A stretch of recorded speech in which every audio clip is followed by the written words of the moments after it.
اعوذ باللہ من الشیطان الرجیم بسم اللہ الرحمن الرحیم۔ ناظرین، دجالی ریاست کی کہانی بڑی دلچسپ ہے۔ سمیٹی جائے تو بہت مختصر ہے اور اگر پھیلائی جائے تو صدیوں پر محیط ہے۔ ناظرین، اس کی ابتدا چونکہ ارض مقدس فلسطین سے ہوتی ہے اور انتہا بھی یہیں آ کر ہوگی، اسی لیے ہم اپنی ویڈیو کا آغاز فلسطین سے ہی کرتے ہیں، جس کا قدیم نام یروشلم تھا۔ ناظرین، یروشلم تینوں مذاہب کے پیروکاروں کے لیے ہمیشہ سے ایک مقدس شہر رہا ہے، مسلمانوں کے لیے بھی اور اہل کتاب کے لیے بھی۔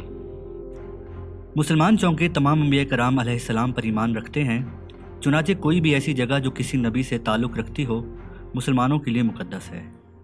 ناظرین، فلسطین اور بیت المقدس کا تعلق دیگر بہت سے قابل احترام انبیاء کرام علیہ السلام سے ہے۔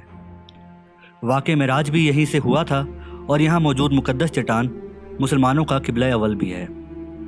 ناظرین، اسی لیے مسلمانوں کا اس سے قلبی تعلق کسی بھی شک و شبے سے بالاتر ہے، چونکہ حضرت یعقوب، حضرت موسیٰ، حضرت داؤد، حضرت سلیمان علیہ السلام اور دوسرے بہت سے انبیاء بنی اسرائیل کا تعلق اسی شہر سے رہا ہے، اسی لیے یہودی بھی اسے مقدس مانتے ہیں اور عیسائی بھی۔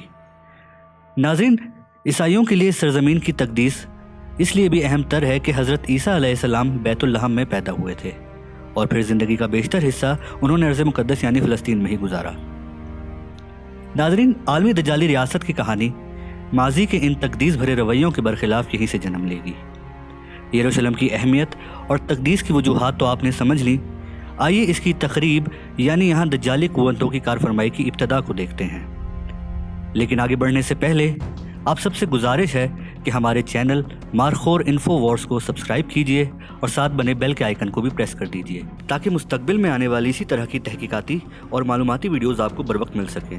ناظرین، مسلمانوں نے تورات کی پیش گوئی کے مطابق جب بیت المقدس فتح کیا تو تینوں مذاہب کے لیے اس کی اہمیت کو پیش نظر رکھتے ہوئے کسی بھی مذہب کے زائرین کی یہاں آمد پر پابندی عائد نہ کی، چنانچہ یہودی اور عیسائی زائرین کی آمد و رفت آزادی سے جاری رہی۔ ناظرین، یہ معمول صدیوں تک برقرار رہا۔ 1095 عیسوی میں عیسائیوں کا اس وقت کا سب سے بڑا مذہبی رہنما پوپ اربن دوم تھا۔ ناظرین، ارض مقدس کو کافروں یعنی مسلمانوں سے چھین لیا جائے۔ پوپ اربن کا پروپیگنڈا تھا کہ مسلمانوں نے ہزاروں مسیحی بہن بھائیوں کو قتل کر دیا ہے، دنیا کے بہت بڑے حصے پر قبضہ کر لیا ہے اور یورپیوں کے لیے رہنے اور حکومت کرنے کی جگہ تنگ کر دی ہے۔ ناظرین، خود مسیحی مورخین کا کہنا ہے کہ عیسائیوں کے قتل کے بارے میں پوپ اربن کا دعویٰ جھوٹ کا پلندہ تھا۔ پوپ نے عیسائی عوام کو مسلمانوں کے خلاف مقدس جنگ پر ابھارنے کے لیے صرف یہی ایک سیاسی جھوٹ نہیں بولا، بلکہ اس نے اس غرض کے لیے ایک بشارتی جھوٹ بھی گڑھا۔ اس نے عیسائی جنگجوؤں کے لیے خدائی بشارت وضع کی کہ جو مسلمانوں سے لڑے گا اس کے تمام گناہ بخش دیے جائیں گے اور وہ جنت کی بلند و بالا وادیوں میں دائمی نعمتوں کا مستحق ہوگا۔ ناظرین کرام، یہ جھوٹ گھڑنے کی ضرورت پوپ کو کیوں پیش آئی؟ اس کی وجہ عیسائی مذہب رہنماؤں کے سامنے کھڑا ایک مشکل سوال تھا۔ ناظرین، ان کو یہ بات سمجھ نہ آتی تھی کہ مسلمان ناقابل تسخیر کیوں ہیں اور وہ اپنے خدا کے لیے اپنی جانیں قربان کرنے کے لیے ہر وقت تیار کیوں رہتے ہیں۔ عیسائی اس طرح کیوں نہیں ہیں؟ یہ بہت بڑا سوال پوپ اربن اور اس کے ہم اثر دیگر مسیحی عمائدین کے سامنے جواب طلب تھا۔ جب انہوں نے غور کیا تو مسلمانوں کے فلسفہ شہادت کی روشنی میں اس سوال کا جواب بہت سادہ اور آسان تھا۔ مسلمان جہان میں اپنی جانیں دینے کے لیے اس لیے تیار رہتے ہیں کہ انہیں موت کے بعد جنت کی زندگی کا وعدہ دیا گیا ہے۔ اس پر انہوں نے سوچا کہ عیسائیوں کے لیے ایسی کون سی بشارت ہو کہ وہ بھی صلیب کے کوس کے لیے جانے دینے پر تیار ہو سکے، کیونکہ بائبل میں ایسی کوئی بشارت نہ تھی۔ مجبور ہو کر مسیحی رہنماؤں نے نعوذ باللہ خدائی اختیارات ہاتھ میں لیتے ہوئے کچھ بشارتیں وضع کر لیں۔ عیسائی عوام سے وعدہ کر دیا گیا کہ جو لوگ صلیب کے کوس کے لیے لڑیں گے ان کے تمام گناہ معاف کر دیے جائیں گے اور ان کے لیے نجات یقینی ہوگی۔ ناظرین کرام، پوپ اربن نے یہ وعدہ اپنی مذہبی حیثیت کا غلط استعمال کرتے ہوئے کیا۔ بہرحال اس وعدے نے اپنا اثر دکھایا اور عیسائی عوام یقینی نجات کے حصول کے لیے جوک در جوک کافروں سے لڑنے کے لیے نکل کھڑے ہوئے۔ سب سے پہلے حملہ آور ہونے والے صلیبی جنگجو نائٹس یعنی یورپ کے سردار تھے۔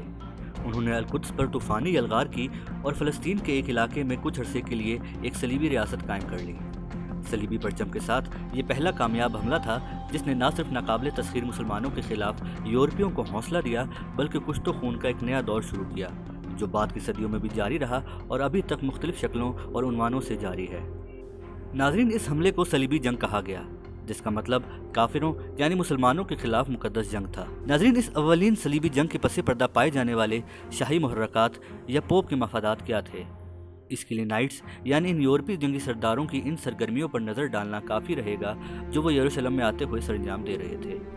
تاریخ ان کی کارگزاری سناتے ہوئے ہمیں بتاتی ہے کہ رستے میں وہ مسلمانوں، یہودیوں اور سیاہ فام عیسائیوں کا قتل عام کرتے رہے۔ نائٹس کے ان کارناموں کو دیکھا جائے تو سوال پیدا ہوتا ہے، کیا یہ واقعی مقدس مذہبی جنگ تھی؟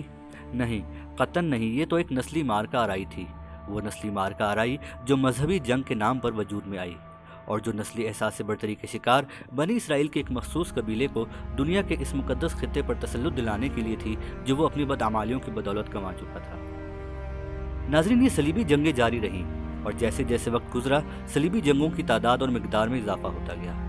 اس طرح نائٹس کی تعداد اور حیثیت میں بھی اضافہ ہوتا گیا اور ان میں عیسائی جوشیلے سرداروں کی جگہ یہودی زومانے لینا شروع کر دی، اور یہیں سے یہ تحریک رخ بدل کر دجال کے کارندوں کے ہاتھ میں آئی گئی۔ ناظرین، نائٹس کے نام اور خطابات مختلف تھے جو ان کے تعارف، پس منظر اور فرائض کے حوالے سے رکھے جاتے تھے۔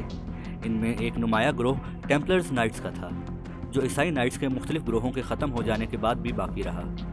ناظرین، اس گروہ نے تاریخ میں بے انتہا شہرت پائی اور آج تک نام بدل کر زندہ ہے، اس لیے کہ یہ عیسائی نہ تھے، شروع میں تھے بھی تو بعد میں ان میں ایک مخصوص انسانی برادری کے لوگ شامل ہو گئے تھے جنہوں نے یہ چولا پہن کر شہرت دوام حاصل کی۔ آج کل کے دور میں ہم انہیں ایلومیناٹیز یا فری میزنز کے نام سے جانتے ہیں۔ ناظرین، ٹیمپلرز نائٹس یعنی معبدی سردار ایک ایسا گروہ تھا جس کے سامنے بظاہر کوئی مقصد اور کوئی نصب العین نہیں تھا، لیکن در حقیقت ان کے سامنے ایک بڑا نصب العین اور اہم ایجنڈا تھا جس پر وہ صلیبی جنگجوؤں کی مدد سے کام کرنے لگے۔ ناظرین، ان کی نظریں پوری دنیا پر غلبے کا حصول اور عظیم ترین فرما روائی پر تھی۔ اگر سوال اٹھایا جائے کہ تھوڑے سے لوگ جو مسلمانوں سے بیت المقدس نہ لے سکتے تھے پوری دنیا پر فرما روائی کا خواب کیسے دیکھ رہے تھے؟ ناظرین، ان کے اس خواب نے دنیا کو بہت سی آزمائشوں میں ڈالا اور ان کی اس احمقانہ مہم کے نتیجے میں انسانیت بہت سی آزمائشوں میں مبتلا ہوئی اور یہ آزمائشیں آج بھی جاری ہیں۔ ناظرین، آگے چل کر یہ گروہ مذہبی تنظیم سے بڑھ کر معاشی اجارہ داری قائم کرنے والا گروہ بنا، پھر معاشی طور پر مستحکم یہ گروہ دنیا کی سیاست میں داخل ہو گیا۔ ناظرین، پس پردہ رہتے ہوئے دنیا کی حکومتوں کو اپنے مقصد کے لیے استعمال کرنا اس گروہ کا مخصوص ہنر تھا۔ یہود کی روایتی تاریخ کے حوالے سے یہ گروہ خود میدان میں آ کر کبھی نہیں لڑا۔ ناظرین، یہ دوسرے کو لڑوا کر فتح کے ثمرات اپنی جھولی میں ڈالنے کا عادی رہا، لہٰذا دنیا کی اقتصادیات، سیاسیات اور عسکریات پر کنٹرول قائم کر کے یہ اس خواب کی تکمیل کے لیے جت گیا جس کی تعبیر انتہائی خوفناک ہے، یعنی ابلیس کی عالمی حکمرانی کا قیام اور دجال کی عالمی ریاست کی تشکیل۔